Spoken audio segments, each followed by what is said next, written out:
Hey everybody, it's Mandy from Mandy Jean Chic. I am relaxing in my jammies today, but I wanted to film a favorites and not so favorites for the month of February.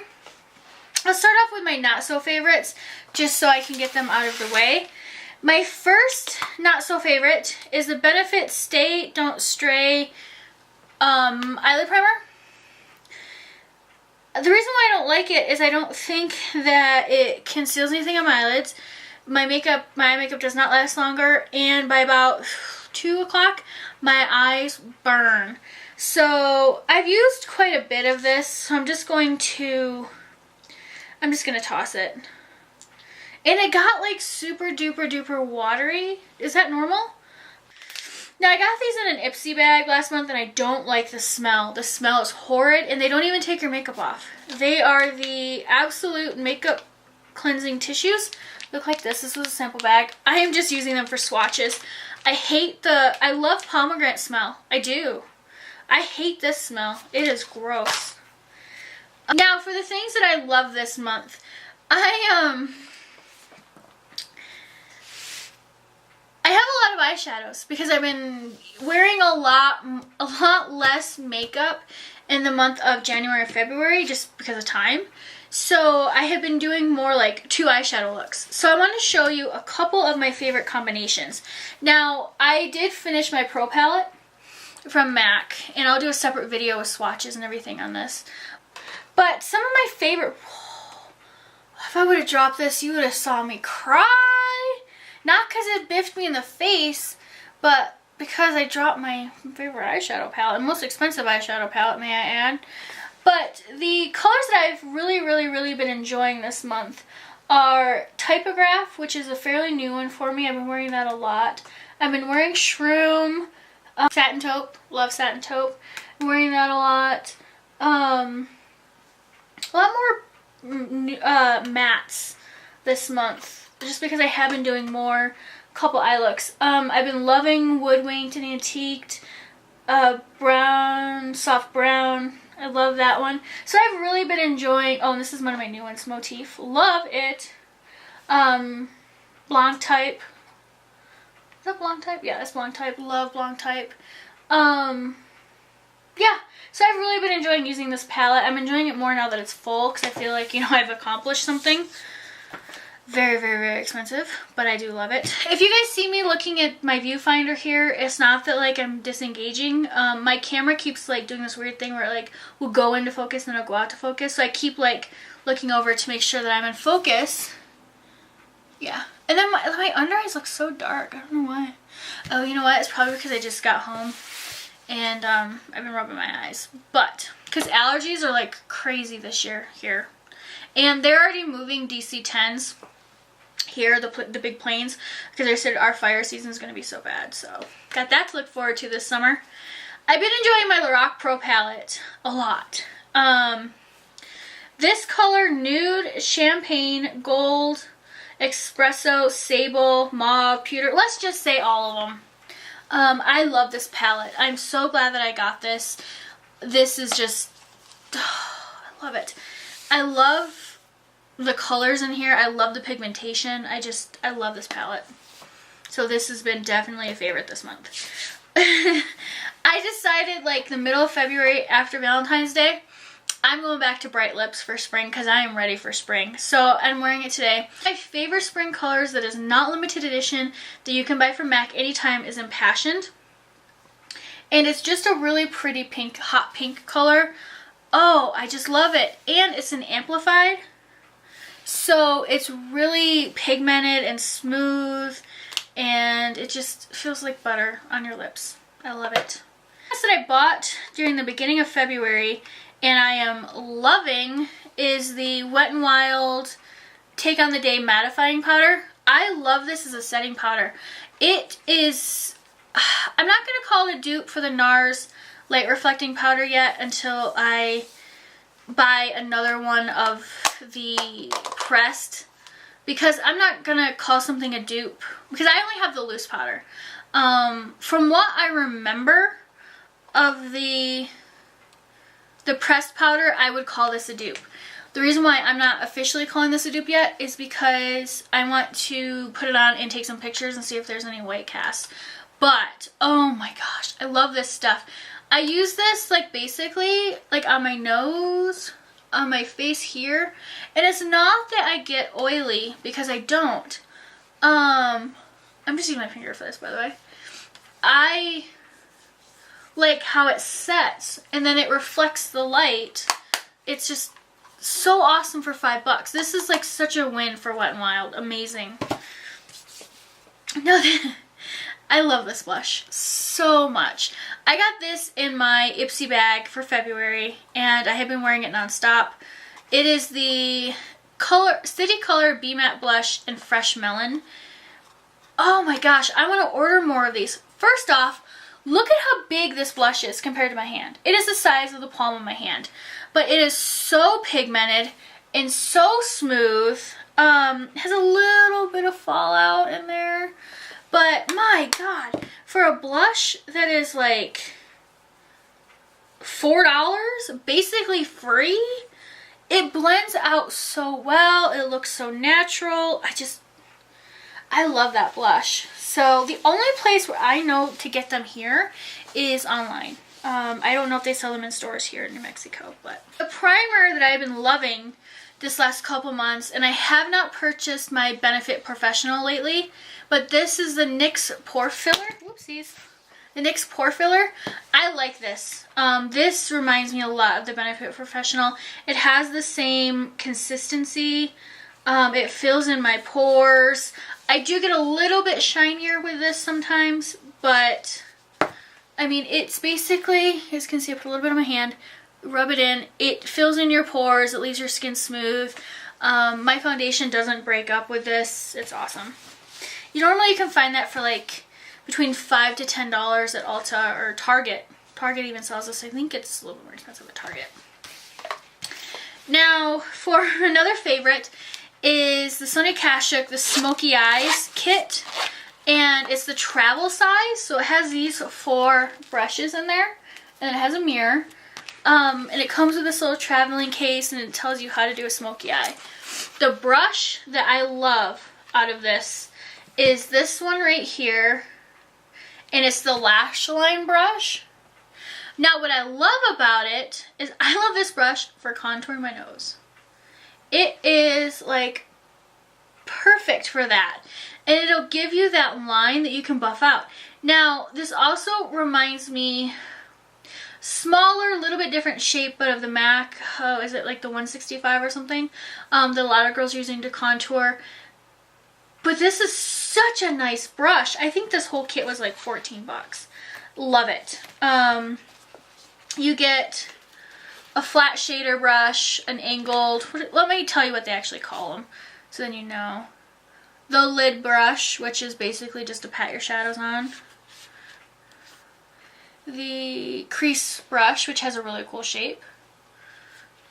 The liner, the lash line brush I showed you, and then a pencil brush. So I think that this is something awesome for traveling because it gives you a nice kit with it.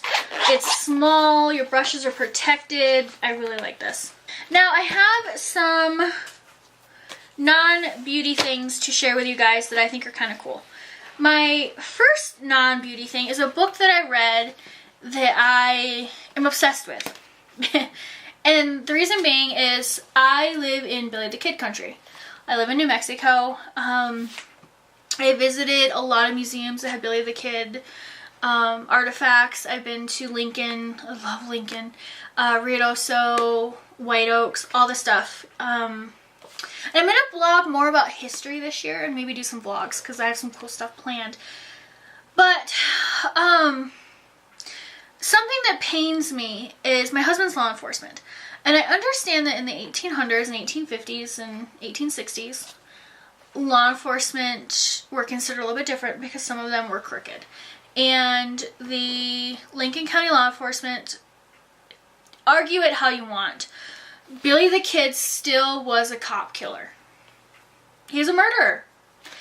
Now, the reason why I still love Billy the Kid and I still love the history is because it's a different time. One of the greatest moments of my life was we did a 4x4 trip down to Lincoln County, and my friend Chris, who's an archaeologist with the state of New Mexico, took us to the actual murder site of John Tunstall, like where he was murdered. And that was so eye-opening for me because I love history. And then we had to go to like White Oaks and Lincoln and all this stuff because I had to see all of it. I've been to the grave of one of the first deputies that he actually murdered, J.W. Bell. And I believe, I don't know if Orlinger's in there or not. I can't remember. But if you ever want to plan a vacation that is very affordable, plan to visit Lincoln County because it is amazing. The history is just nuts. But I did read this book, and this is called The Authentic Life of Billy the Kid by Pat Garrett. Now, if you guys don't know who Pat Garrett is a sheriff that murdered Billy the Kid. Well, that killed Billy the Kid. I'm not going to say murdered, because Billy the Kid was a criminal, and he was a murderer, and he had a bounty on his head, and Pat Garrett took care of him. Now, there is some people that argue that, you know, Billy the Kid lived and went to Mexico and all this, but this is Pat Garrett's book. I learned a lot from this book. I found this at Hastings, but I'm sure you can get it online. Again, it's called The Authentic Life of Billy the Kid. It's a quick read. I mean, it's not that long. I actually read it twice because I missed a couple things the first time I went through it. But yeah, I love history, and I love Billy the Kid history. I love Lincoln County, so this is like right up my alley. On a personal level, I don't know how I feel about Billy the Kid. You know, he was a cop killer, he was a murderer, but he also stood up for a lot of bull crap. So take it as you will. You know, read this book and I'll let you form your own opinions on Billy the Kid. Love Billy the Kid. If you guys know any other great history books, like, let me know because I love to read history. The last thing I want to show you guys is Brett and I decided to have some fun, and some people don't like her, I like her, but I like Graveyard Girl, and she started this called Wreck It Wednesday, where she bought Wreck It journals, and Wreck This journals, and she kind of goes through and stuff like that, so it piqued my interest. But I bought two. Okay, which one is mine, which one is Brett's? This one's mine, obviously, and this one's Brett's. And we've been going through and just doing things in the journal. What I love about this is it prompts you, it's like cheap therapy. It prompts you to be destructive and have fun. So I like wrapped my cover in zebra duct tape and leopard and, you know, bedazzled it. But like one of them, let me show you a couple pages. When, you know, add your own page numbers. So I went through and numbered all the pages to my Wreck This journal. Poke holes in this page using a pencil. Tear out this page, crumple it up, and I put mine back in. Make a paper airplane. Scratch this page using a sharp object. Which you're probably like going through and you're like, okay. Tear strips and rip this page, which I did, and then I taped it back together. The whole point of this book is just to have fun. I mean, remember when you were a kid and you used to color and everything? It's kind of like what this is for adults. Drip something here. So what I did was I dripped paint. So that was pretty cool. So funny. Ask a friend to do something destructive to this page, and Brett burned it. He used a soldering gun. I'll show you what I did to his, because his is really cool. Trace your hands. So I traced my hand, and then I also painted its nails. I'm not going to show you guys because it came out pretty funny, and Brett's like, that's inappropriate. Whatevs. Oh, write with the pen in your mouth, and I wrote Go Wings, because, you know, I'm a Red Wings fan. But yeah, it's just really cool. It's cheap therapy, honestly. Sell this page. So I had to sell this page to somebody. So I decorated it so maybe I'd get a better offer. Cover this page in tape and create some type of pattern. So I'm still working on it. It's just cool. And Brett is so artistic. It's sickening. He's so funny. Oh, this is beautiful. Color this entire page. And look at what he did. Isn't that beautiful? Sometimes, like, if I get frustrated with a craft project, he will... I didn't even know he did this. Press leaves and other found things. So he apparently found Reese's wrappers and then dog hair. So he taped dog hair in here. But he is just so creative. Like, if I get frustrated with a craft project, he will finish it for me and it'll be better than what I had anticipated. Drives me nuts. Oh my gosh. Oh, this came out really cool. Kind of creepy though. Drip something here, and that's what he did. He used paint. Oh, this is what I did to him, and it came out really cool. Ask your friend to do something destructive to this page. I put on all of my MAC lipsticks, every single one of them, and kissed his pages. My lips hurt so bad. Oh, this is hysterical because this is my husband's actual foot. You guys know he's a big dude, right? He wears a size 15 shoe. Well, one of the things is trace your toes. And he didn't want to trace his toes, he wanted to trace his foot. So this is his foot. Seriously. That is the size of his foot. He has the biggest feet ever. We always joke around, like, when we're watching TV and they start talking about like Sasquatch and Bigfoot and they're like, you know, he's like 7 feet tall. I literally, one day I was laying in bed with him and he was on his iPad or something. And the guy was like, he's like 7 feet tall. And I'm like, he's very, you know, Sasquatch is very, very, very hairy. And I'm like, you know, and they were just talking about it, like every description was Brett. You know, he's got big feet. And I'm just like, well, he has big feet. It was hysterical. So funny. But that is my favorites for the month of February. I hope you enjoyed it. If you did, give this video a like and don't forget to subscribe. Bye!